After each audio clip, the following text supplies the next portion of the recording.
মিল্টনের আশ্রমের বৃদ্ধ ও শিশুদের দায়িত্ব নিয়েছে আলহাজ শামসুল হক ফাউন্ডেশন।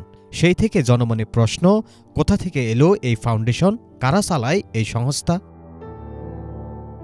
খোঁজ নিয়ে জানা গেল, শুধু মিল্টনের আশ্রম কিংবা বাংলাদেশেই নয়, এই প্রতিষ্ঠানের মানবিক কাজ রয়েছে ফিলিস্তিনের গাজাসহ বিশ্বের বিভিন্ন দেশে।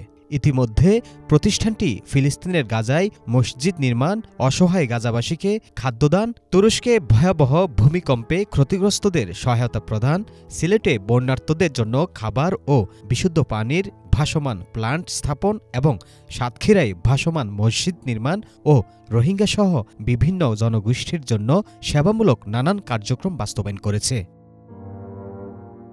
সংস্থাটির কর্ণধার জানান, চট্টগ্রামের চাঁদগাঁওয়ের গোলাম আলী নাজিরপাড়া এলাকার মানুষের কল্যাণে কাজ করার লক্ষ্যে স্বেচ্ছাসেবী সংগঠন হিসেবে যাত্রা শুরু হয় এই ফাউন্ডেশনের। এরপর ধীরে ধীরে দেড় যুগে দেশে বিদেশে নানান দুর্যোগে মানুষের পাশে দাঁড়িয়েছে এই সংস্থা। সংগঠনটির বর্তমান চেয়ারম্যানের বাবার নামেই রাখা হয় ফাউন্ডেশনের নাম। আলহাজ শামসুল হক সাহেব আমার পিতা, শ্রদ্ধেয় পিতা, যার হাত ধরেই মূলত মানবিক কর্মকাণ্ড আমরা সেই ছোটোবেলা থেকে শিখেছি, জন্মের পর থেকে শিখেছি। গাড়ি নিয়ে বের হলে, মাইক্রোবাস নিয়ে বের হচ্ছি, সিগন্যাল পড়েছে, একটা ফকির আসছে, আব্বু পকেট থেকে টাকাটা নিয়ে উনি দিতে পারতেন, উনি না দিয়ে আমাকে দিয়েছেন, তুমি দাও। ছেলের হাত দিয়ে প্র্যাকটিস করাচ্ছেন। জুমার নামাজে গিয়েছি, সবরাতের নামাজে আপনার সাধারণত দেখে মসজিদের সামনে মানুষ লাইন ধরে বসে থাকে, ফকিররা। উনি ওনাটা দিতেন, আবার কিছু টাকা আমাদেরকে দিতেন, তোমরা ওগুলো বিতরণ করো। তা উনি আবার দেখতেন, মনিটরিং। এবং উনি ছিলেন বাইতুশরফ একটা এতিমখানা রয়েছে, সেই এতিমখানার সেক্রেটারি, প্রতিষ্ঠা লগ্ন থেকে সেক্রেটারি।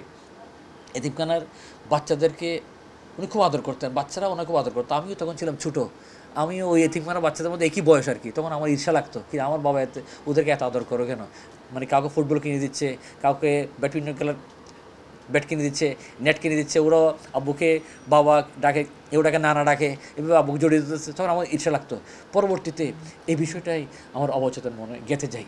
এই দিনদের জন্য ভালোবাসা এবং মানুষের জন্য কাজ করা, এটা আলহাজ শামসুল হক সাহেবের ওই হাত ধরে উনি আমাকে শিখিয়েছেন। তো 2012 সালে উনি ইন্তেকাল করার পরেই আমরা আব্বার নাম দিয়ে অর্গানাইজেশনটা যাত্রা শুরু করি এবং আব্বার রেখে যাওয়া সম্পত্তির মধ্যেই আমাদের এই অফিসের কার্যক্রম শুরু হয়।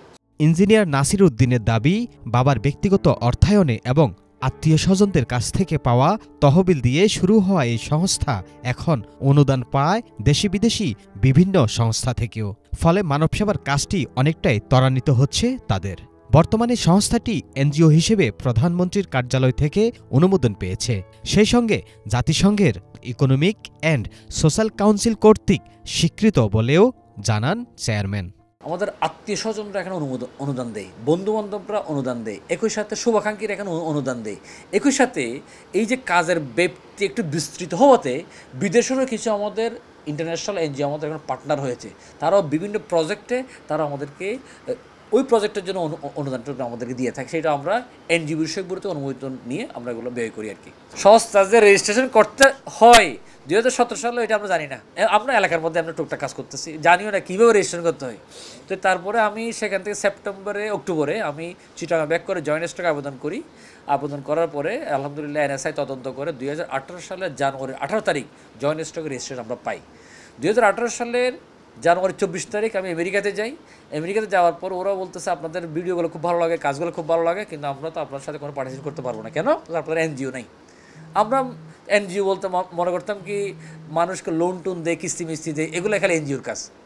এনজিওকে নিয়ে যে বিশাল অঙ্গের কাজ করা, যেটা আমার জানা ছিল না। যাই হোক, আমেরিকাতে যখন ফেব্রুয়ারিতে ব্যাক করি, 1 মাস পরে ব্যাক করেছিলাম, মার্চে এসে এনজিওতে আমি আবেদন করি। 2019-এ জোনে আমরা মাননীয় প্রধানমন্ত্রী কার্যালয় অধিভুক্ত এনজিও বিষয়ক ব্যুরো থেকে আলহাজ শামসুল ফাউন্ডেশন অনুমোদিত হয়। একই সাথে 2021 সালে আমরা ইউনাইটেড নেশনের ইকোসক কনসালটেটিভ স্ট্যাটাসটা আমরা পাই।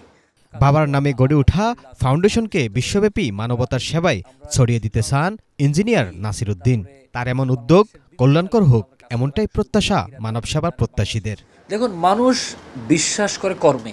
সাদ্দাম হুসাইন, বাংলা ভিশন, ঢাকা। আমাদের যে অতীত